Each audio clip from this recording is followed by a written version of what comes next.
ಬಾದಾಮಿಯ ಕೆಂಪು ಬಂಡೆಗಳ ಮೇಲೆ ಬೆಳಗಿನ ಸೂರ್ಯನ ಕಿರಣಗಳು ಚಿಮ್ಮುತ್ತಿದ್ದವು.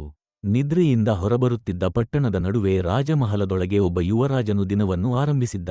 ಆತನ ಹೆಸರು ಏರೆಯ. ಆದರೆ ಇತಿಹಾಸವು ಬಳಿಕ ಅವನನ್ನು ಇಮ್ಮಡಿ ಪುಲಿಕೇಶಿ ಎಂದು ಕರೆದಿತು. ಚಾಲುಕ್ಯರ ಅತ್ಯಂತ ಮಹಾನ್ ಚಕ್ರವರ್ತಿ. ಬಾಲ್ಯದಿಂದಲೇ ಏರೆಯನು ಚುರುಕುಬುದ್ಧಿ, ಧೀರಮನಸ್ಸಿನವನು. ಯೋಧರ ಕಥೆಗಳನ್ನು, ಯುದ್ಧಭೂಮಿಯ ಸಾಹಸಗಳನ್ನು ಕೇಳಲು ಅವನು ಇಷ್ಟಪಡುತ್ತಿದ್ದ. ತನ್ನ ತಂದೆ ಕೀರ್ತಿವರ್ಮ ನಾಯ ನಿಧನರಾದ ನಂತರ ರಾಜ್ಯದ ಆಡಳಿತ ದುರ್ಬಲರ ಕೈಗೆ ಸೇರುವಂತಾಯಿತು. ಗೊಂದಲ, ಅರಾಜಕತೆ, ಸುತ್ತಮುತ್ತ ಶತ್ರುಗಳ ಬೆದರಿಕೆ, ಈ ಎಲ್ಲವನ್ನೂ ಯುವ ಏರೆಯ ಕಣ್ಣಾರೆ ನೋಡುತ್ತಿದ್ದ.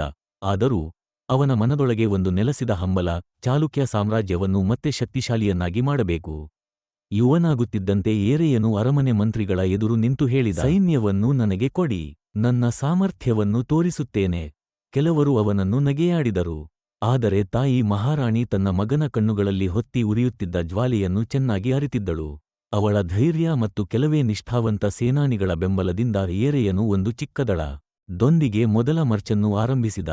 ಮಾಲಪ್ರಭಾ ನದಿ ತೀರದಲ್ಲಿ ಅವನ ಜೀವನವನ್ನು ಬದಲಿಸಿಬಿಟ್ಟ ಮೊದಲ ಯುದ್ಧ ಜರುಗಿತು.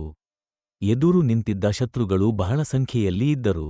ಆದರೆ ಏರೆಯ ತನ್ನ ಅಶ್ವದ ಮೇಲೆ ನಿಂತು ಕತ್ತಿಯನ್ನು ಎತ್ತಿ ಕೂಗಿದ, ಇಂದು ನಾವು ನಮ್ಮ ಗೌರವಕ್ಕಾಗಿ ಹೋರಾಟ, ಚಾಲುಕ್ಯರಿಗಾಗಿ ಹೋರಾಟ. ಯೋಧರು ಅವನಿಗೆ ಸ್ಫೂರ್ತಿಗೊಂಡು ಮುನ್ನುಗ್ಗಿದರು.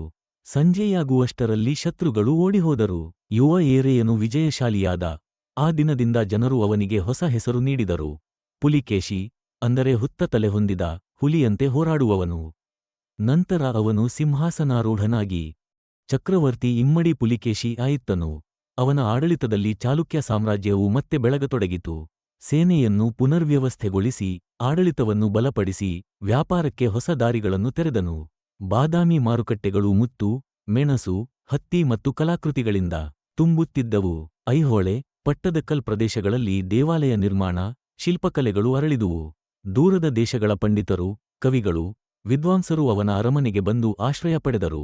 ಆದರೆ ಮಹಾರಾಜನ ಶ್ರೇಷ್ಠತೆಯನ್ನು ಶಾಂತಿ ಪರೀಕ್ಷಿಸುವುದಿಲ್ಲ, ಯುದ್ಧ ಪರೀಕ್ಷಿಸುತ್ತದೆ.